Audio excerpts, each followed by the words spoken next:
When we studied well-formed formulas, we introduced a notion of logical equivalence. And two well-formed formulas were logically equivalent if and only if they had the same truth value under every possible truth assignment. We're now going to do the same thing for first-order statements. We'll introduce a notion of logical equivalence for first-order statements, and the motivation will be the same as it was for well-formed formulas, namely that instead of proving one particular statement, you can instead prove a logically equivalent one, and that might be easier. And this is especially important in first-order logic because quantified statements of the kind which appear as first-order formulas can be very complex, especially when there are lots of quantifiers involved. And if you want to see an example of this, take a look at any formula in your Analysis 1 course.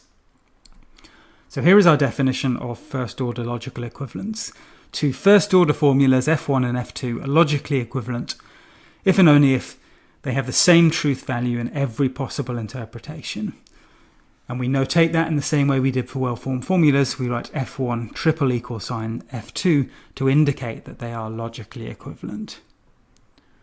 So it may seem surprising that there are any different first-order formulas which are still logically equivalent.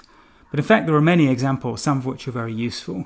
So here's the first and the simplest example of a logical equivalence between first-order formulas.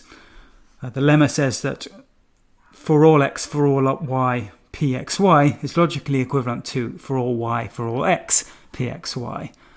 The difference between the two sides being that the quantifiers here are in the opposite order. The reason that this logical equivalence is true goes back to our definition of what it means for the interpretation of a quantified statement beginning with a for all quantifier state to be true. So if you look back at that definition, what you'll see is that the statement for all x, for all y, pxy is true in an interpretation where the variables belong to a set A, exactly when all of the interpreted statements P of A, B, for A and B in capital A are true. But there's precisely the same set of statements which must be true for the interpretation of for all y, for all x, P of xy to be true. You simply require in both cases that every single statement P, A, B for A and B elements of big A to be true. So for that reason, these things are logically equivalent. Where it gets more interesting is if you have different quantifiers, so a statement which involves both of our quantifiers for all and there exists. In this lemma, we're going to show an example of two things which are not logically equivalent. So in the previous lemma, we saw that we could swap the order of the quantifiers for all x and for all y and still obtain logically equivalent statements. This lemma shows that that's not true when you have different quantifiers. Specifically, we're going to show that for all x exists y, pxy, is not logically equivalent to exists y for all x, pxy. So again, you'll notice that the only difference between those two statements, or those two formulas, is that the quantifiers come in a different order.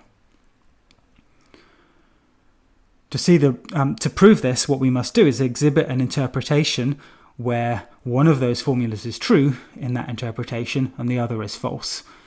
So the interpretation we'll take is that the variables are going to range over the real numbers, bold R, and the relation symbol pxy will be interpreted as the relation less than or equal to on the real numbers.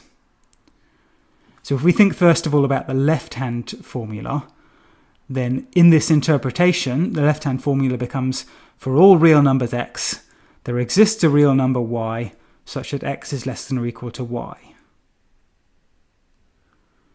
And that's a true statement because whatever real number x is, there does exist a real number y which is greater than or equal to x, namely, you could take y equals x, or for that matter, you could take y equals x plus 1 if you wanted. The important thing is there does exist such a real number y which is greater than or equal to x. So the left-hand formula is true under this interpretation. Let's now think about the right-hand formula carefully. So the interpretation of the right-hand formula is that there exists a real number y such that for all real numbers x, x is less than or equal to y. But this one is false because there is no real number y greater than or equal to every real number x. The reason that's false is because no matter which real number y you give me, the real number y plus 1, for example, or y plus 7, or y plus 1,000,000 is bigger than y. So it certainly does not make our statement x less than or equal to y true. So under this interpretation, the formula on the left is true and the formula on the right is false. That means there exists an interpretation where those two formulas have different truth values, and that means those formulas are not logically equivalent. One of the most useful logical equivalences is the one that you get by thinking about negated quantified statements. So this lemma gives logical equivalence for the negation of a statement that starts with a for all and the negation of a statement which starts with a there exists. Those things are very, very useful because in analysis especially, you often have quantified statements which you want to work with, and especially where you want to ask the question, what would it mean for this quantified statement to be false? So this lemma will help you to express a negated quantified statement in what is sometimes a simpler way.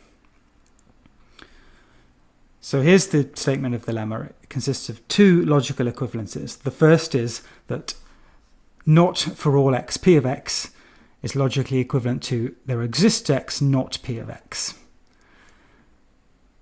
And secondly, not there exists x p of x is logically equivalent to for all x not p of x.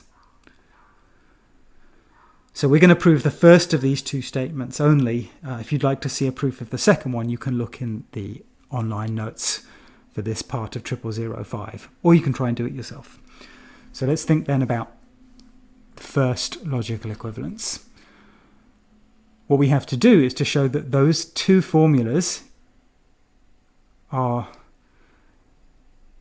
the same truth value in absolutely every interpretation. So we choose any interpretation and we argue that the two formulas have the same truth value in that interpretation. So in an interpretation, the variables come from some set A, and let's now think what it means for all x p of x to be true in that interpretation. What that means, according to our definition of truth in an interpretation for quantified statements that begin with for all, is that every interpreted statement, p of a, for a in our set big A, is true. So on the left of our proposed equivalence is the negation of for all x p of x. So that is true exactly when the interpretation of for all x p of x is false. In other words, not for all x p of x is true in our interpretation if and only if it's not true that every interpreted statement p of a for little a in a is true, which means for at least one a in big A, p of a is false. But that's precisely what it means for exists x not p of x to be true in this interpretation. That is true when, for some little a in big A, the statement not p of a is true. In other words, that p of a for some little a in big A is false. So in any interpretation, both of the two formulas have the same truth value, and that means they're logically equivalent.